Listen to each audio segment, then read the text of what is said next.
महाराष्ट्र में मराठा आरक्षण का मुद्दा गरमा रहा है और मराठा प्रदर्शनकारी अब सभी दलों के नेताओं से मराठा आरक्षण आंदोलन पर अपनी स्थिति स्पष्ट करने की मांग कर रहे हैं। इसी के तहत मंगलवार को नागपुर के कुछ प्रदर्शनकारी मातोश्री भी गए और उद्धव ठाकरे से मुलाकात कर अपनी बात रखी।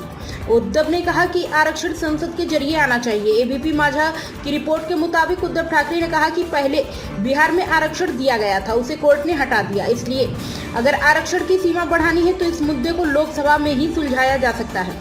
मैं अपना सांसद देने को तैयार हूँ, साथ में आने को तैयार हूँ। मराठा ओबीसी सभी को पीएम मोदी के पास जाना चाहिए, क्योंकि पीएम मोदी खुद कहते हैं कि मैं पिछड़े वर्ग से आता हूँ। वह बचपन में गरीब थे, वह गरीबी का संघर्ष जानते हैं, इसलिए आरक्षण के मामले में मोदी जी को फैसला देंगे, हम उसे स्वीकार करते हैं। उद्धव ठाकरे ने कहा कि अगर लोकसभा में आरक्षण बढ़ाने का कोई समाधान हो तो आज मैं सर्वसम्मत समर्थन देने को तैयार हूँ। मैं ईमानदारी से महसूस करता हूँ कि मराठा प्रदर्शनकारियों को न्याय मिलना चाहिए, लेकिन मुझे नहीं लगता कि जब ये शासक राज्य में होंगे तो उन्हें वह न्याय मिलेगा।